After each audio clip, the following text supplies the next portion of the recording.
Fala comigo, nação! E aí, galera? Mengão deixou escapar a vitória.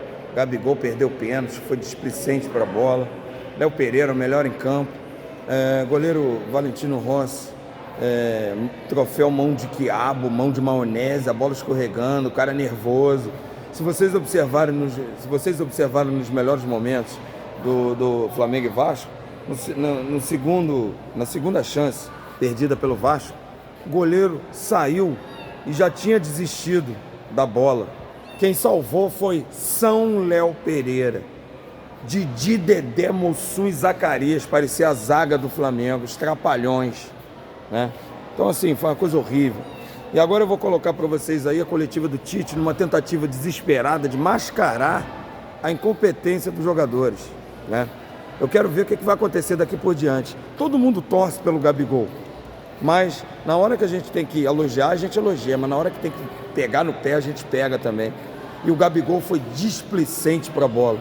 Alguns youtubers aí que eu admiro, que eu gosto, estão dizendo que ele está com encosto. Não está com encosto, não. É incompetência mesmo. Bateu aquele pênalti ali, tá? É virar a cara, fechar os olhos e partir para a galera. Afundar o goleiro lá dentro do gol. Do jeito que ele bateu, até a minha avó pegava. Até a minha avó pegava aquela bola, tá? Então, é sacanagem, é vacilação em cima de vacilação. Eu tô muito, vocês sabem o quê. Então é isso. Dá uma olhada aí na coletiva do Tite, numa tentativa de mascarar, mais uma vez, os problemas. O Flamengo não tá jogando nada. O Flamengo vem rateando, tá? Volta Jorge Jesus. Volta Jorge Jesus. Essa é a solução para o Flamengo, beleza? E vamos ver no que vai dar, porque amanhã tem Flamengo e Botafogo e eu tô com medo, tá? Eu tô com medo porque o Flamengo tá horroroso. Tá horroroso. Boa noite, Raíza Simplício, da Gol Brasil.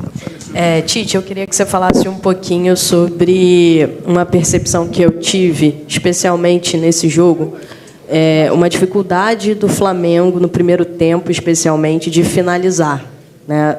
Os jogadores, inclusive, procuraram muito o Pedro na bola aérea, tiveram alguma dificuldade. Queria que você falasse um pouquinho sobre isso, se foi algo que você também identificou. E por quê, né? O Flamengo tem o De La Cruz, o Arrascaeta, o Gerson, jogadores muito criativos, mas sofreu um pouquinho com isso, especialmente no primeiro tempo. No transcurso todo do jogo, a gente fez a iniciação e a construção média com boa qualidade. No primeiro tempo faltou um pouco mais de objetividade e finalização, sim. Não com jogadas de bola aérea, mas jogadas de combinação com Pedro ou no pivô e de infiltrações. Segundo tempo continuou botando volume, teve as oportunidades, teve as infiltrações, teve as finalizações, aumentou o número de finalizações no segundo tempo. E também vê-se que o adversário tirava a infiltração e bloqueava também essas infiltrações no primeiro tempo. Então, tu olhando sobre as duas óticas, tu não vai fazer sempre. E é um processo de evolução também da equipe. Nesse último terço, nesse terço final, na jogada de combinação, do cruzamento, da melhor escolha, da finalização também. Oi, Tite. Boa noite, Sérgio Lobo. Vou talvez te perguntar, porque foi o primeiro jogo do Maracanã, né, nesse campeonato carioca. Choveu muito antes do jogo. E eu queria saber a sua opinião e se você já teve um feedback dos teus jogadores sobre como é que estava o estado do gramado, principalmente naquele gol que foi defendido, no caso, pelo goleiro do Vasco no segundo tempo. A percepção que eu tenho, ela é só minha. Não falei com os atletas, não. Você está me falando a respeito de jogo, dos aspectos do campo. Não acredito que o campo possa ter tido... Ele ficou mais rápido, sim. É sempre uma bola mais rápida. Eu estou relutando para falar que a bola é dura. A bola, oxi, Maria. É difícil. A bola é difícil. A qualidade da bola... Não, no campo, tu vê que às vezes ela varia, o lance da precisão uma batida de bola parada. Eu estou falando de finesse, sabe? O atleta de alto nível, ele consegue. A bola é mais do que o campo. O campo não teve interferência maior. Acredito que não, na minha opinião. Tite, boa noite. É muito característico assim das suas equipes uma linha de 4 que defende muitas vezes bem fechada, protegendo o centro da área. Pelo lado esquerdo, naturalmente, com o Cebolinha quase sempre pelo corredor, tem uma definição mais clara de quem faz uma recomposição. Por ali, pelo lado direito, muitas vezes o De La Cruz está jogando por dentro, enfim. E as distâncias até para ele cobrir ficam um pouco maiores. Hoje, o Vasco usou muito uma saída com 3 homens e o Piton muito aberto, quase em cima da linha lateral. E a gente percebia que, muitas vezes, ele recebia essa bola com uma distância longa para o Wesley chegar nele. E, muitas vezes, o Wesley estava atraído para dentro por alguns dos atacantes do Vasco que ficavam entre lateral e zagueiro do Flamengo. Foi difícil, a parte mais difícil do jogo hoje foi defender a largura do campo. E essa definição de recomposição, por vezes, pela direita é uma questão com essa movimentação quase sempre do De La Cruz por dentro?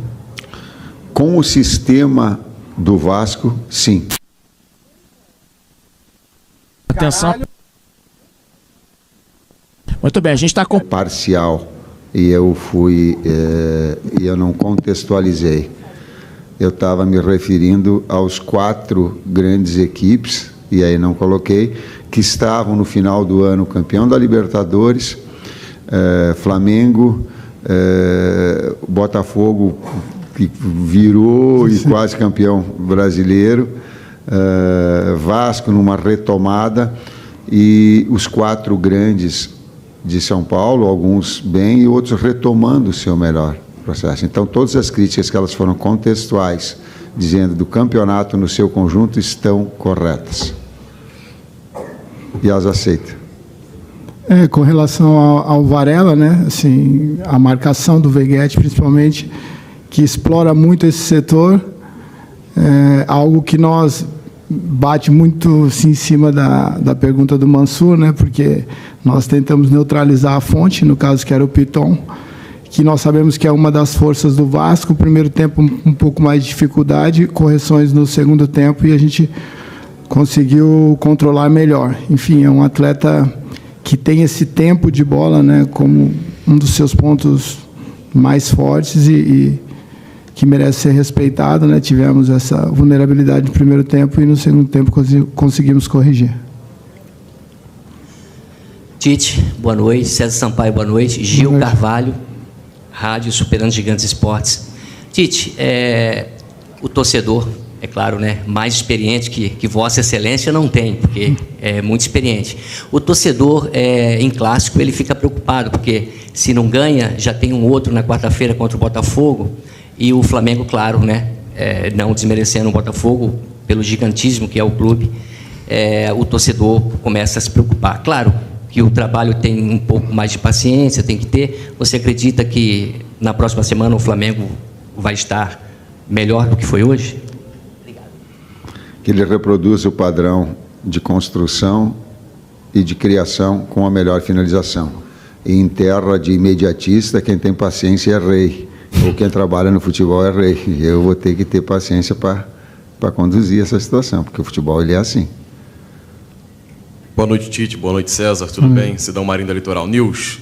Tite, a gente tem visto um movimento a respeito dos campeonatos estaduais e é uma incerteza para as próximas temporadas, porque, por exemplo, no ano que vem vai ter o estadual, mas aí tem uma Copa do Mundo de clubes, Flamengo, Fluminense e Palmeiras já estão confirmados, o calendário vai ficar muito apertado. E aí uma solução para melhorar o calendário seria retirar o campeonato estadual. Eu queria entender de você, do César, de toda a comissão técnica, o pensamento de vocês e do Flamengo também, sobre a importância desse campeonato estadual. Qual a importância que o Flamengo tira de disputar um campeonato estadual nesse momento, depois de ter feito uma pré-temporada nos Estados Unidos? E se me permite uma segunda pergunta, a gente viu também uma torcida mista hoje no estádio, né? Flamengo e Vasco. A gente tem visto pelo Brasil vários locais, vários estados não liberando essa torcida mista, tendo torcida única. Em certo momento do segundo tempo teve até uma disputa entre a torcida do Vasco e do Flamengo, mas na voz, nada de violência. Qual a importância pro futebol de ter essa torcida mista presente no estádio, melhor dizendo, coisa que a gente só tem visto em poucos estados do Brasil? Obrigado. Vou pegar essa segunda parte e falar aquilo que eu sinto. Exemplar. E tomara que não tenha ali fora tido problema de agressão. Cara, o futebol tem outra dimensão. O futebol tem outra dimensão de espetáculo. Eu não sou... Eu volto a dizer, eu não sou puritano, não sou... Não. Eu só tento conduzir as coisas naquilo que eu acredito, no caminho daquilo que eu acredito ser o bem. Tem que ser assim, cara. Que bonito espetáculo das duas torcidas. E que ali fora não esteja uma situação cordial. Claro que eu, enquanto técnico, eu carrego comigo uma responsabilidade de dizer assim, tomara que a equipe jogue bem, vença, porque eu quero ver o torcedor feliz. Claro que nós levamos isso daí. Sim. Mas tem um respeito do outro lado, do outro trabalho, ele tem que ser, cara. Senão a gente fica numa sociedade que os seus valores, eles são... Né? Não dá para ser só... Não dá para ter Ministério Público, como já aconteceu comigo, pedir assim, por favor, não deem nenhuma declaração, porque vocês não sabem que nas esquinas ali, eles ficam armando, apontando para a morte. Eu já tive instrução disso. Eu digo, mas como? Então, o Ministério Público ter a necessidade de... Cara, não é assim. Prolonguei, mas ela se fazia importante por uma questão contextual. A outra parte... Com relação ao calendário, né? Brasil, isso é um tema muito debatido. Entendo que... Acho que eu apareci num campeonato estadual, né, e a grande maioria dos atletas, né, tem essa oportunidade, e até dos clubes pequenos também. Entendo que é mais a gestão do número de jogos, né? A gente poderia fracionar um pouco mais para que equipes da Série A, Série B, que estão em Copa do Brasil, que então tem mais competições, pudessem ter um intervalo maior ou uma prévia, para que depois entrasse, porque perde todo mundo, né? A gente, às vezes, perde atletas por lesões, enfim. É um tema complexo para eu te responder 100% aqui, mas, sim, acho que diminuir o número de jogos de equipes que têm várias competições durante o ano poderia amenizar isso. Mas o brilho do estadual é algo que a gente tem que preservar, a oportunidade de jogadores de times intermediários aparecerem para o Brasil e para o mundo hoje, atletas, com essa conexão, atletas, né? Então, todos. Então, o charme, eu acho, dos estaduais a gente tem que preservar. Tite, aqui à sua esquerda, uma pergunta técnica. A ausência do Ayrton Lucas enfraqueceu o jogo do Cebolinha, na sua visão, por ele ficar um pouco isolado? E a segunda pergunta é a seguinte: vai ser uma tendência desse time do Flamengo, o De La Cruz jogando com a Arrascaeta um pouco mais para o lado direito?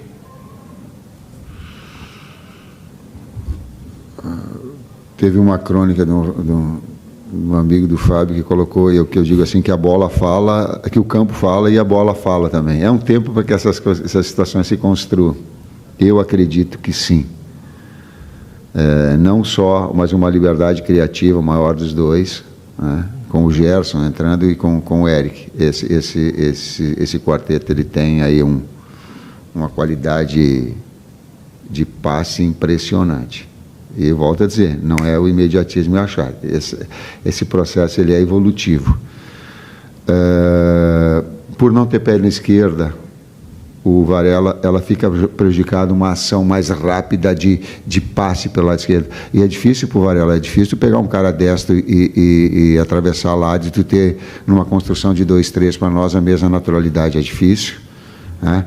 Então, agora, que haveria uma fluidez maior, uma velocidade maior no acional externo, se tivesse um jogador de perna esquerda, ou que o Varela tivesse a perna esquerda, para largar o campo, sim. Tite, César Sampaio, Mauro Santana, do canal Mauro Santana. Você mencionou, em resposta anterior, a questão do imediatismo no futebol e a necessidade de se ter paciência, mas a gente sabe que o torcedor é ansioso, que é o time jogando na ponta dos cascos, embora seja o 5º jogo dessa equipe na temporada. O quanto falta, na sua opinião, ainda para o Flamengo, e a que altura você acredita que o time pode estar mais próximo daquilo que você quer? E, César, muitas críticas foram com relação ao que apontaram como falta de intensidade do Flamengo ao longo da partida. Até que ponto isso é fruto ainda de um trabalho em evolução de início de temporada e também até que ponto é do mérito também do adversário que talvez não tenha deixado o Flamengo jogar? Bom, intensidade é meio relativo para mim, né? É um termo um pouco relativo. Nós, dentro do nosso modelo, entendo que fomos felizes, aquilo que a gente projetou aconteceu. Como o Tite disse, a gente conseguiu, dentro do modelo, levar a equipe até a intermediária ofensiva e faltou terminar melhor, uma qualidade melhor nas finalizações, né, no último terço, nas assistências, e sabíamos que o Vasco tem essa bola parada ou em movimento, né, uma bola aérea difícil e o contra-ataque também. Então, dentro daquilo que nós planejamos, as coisas aconteceram, e dentro desse processo, sim, usar mais a largura do campo na fase ofensiva, usar os dois lados também. Muitas vezes começamos e terminando por um lado que é oriundo aí de um início de temporada. Então, entendo nesse sentido, né? O time foi intenso, mas não conseguiu, né, transformar essa intensidade dentro do nosso modelo em oportunidades claras de gols e gol, né? Sendo que o Vasco teve 2 bolas que o Léo tirou, né? E nós tivemos a chance do pênalti, enfim. É um jogo um clássico, né? Onde tudo isso traduz em oportunidades que você tem que transformar em gols aí para que possa ter esse controle maior da partida. Mas, do meu ponto de vista, fizemos uma boa partida. Desempenho igual a esse e evoluir. Esse é o processo. Qual é a evolução? Um número maior de finalizações precisas. Se fizer todo o controle, der 62% de posse de bola contra o adversário, iniciar com posse de bola, fazer uma criação a 2-3, ter as oportunidades que teve claras e ajustar. Se ele mantiver esse padrão e evoluir e tiver, puxa, eu vou ficar contente já na quarta-feira e na sequência também. Mas com a paciência que o técnico tem que ter. Eu compreendo todos os outros que daqui a pouco querem e têm a vontade de que as coisas já aconteçam de forma rápida, que já flua dessa paciência, dessa consciência a gente deve ter. Última pergunta aqui, professor. Professor, boa noite. Bruno Castanha, boa noite, César. Boa noite. O senhor falou, e agora o César também, né, falando da largura, e hoje o time concentrou muito o jogo por dentro, você falando, tentando se associar numa tabela, mas faltou um pouco mais de finalização, já que o Vasco tinha uma linha de 5, com mais 2 caras na frente, nas poucas oportunidades, um arremate de fora da área não poderia ser uma solução? Sim. E se me permite, já 2 coletivas que o senhor falou, sim, que o De La Cruz vem treinando como segundo homem e também como meia pelo lado direito, vindo para dentro. Na seleção uruguaia hoje ele é o cara centralizado, aquele cara que joga atrás do atacante. É uma possibilidade também para algum jogo, alguma situação do De La Cruz jogar nessa posição? Obrigado. De La Cruz, ele tem no tripé ou faz losango no meio campo, ele é um dos carrilheiros, ele é um dos articuladores laterais. Eventualmente no River ele jogou como segundo, externo, como jogador não aberto, mas de flutuação e criação, que é como está também. Então ele tem essa versatilidade, é um jogador versátil. Fez um belo jogo hoje. Fez um belo jogo. Então, tu tem essa capacidade criativa nesses jogadores, e aí tu vai, ao longo do tempo, também encontrar as melhores soluções. Faltou finalização de média distância, sim, tem que machucar.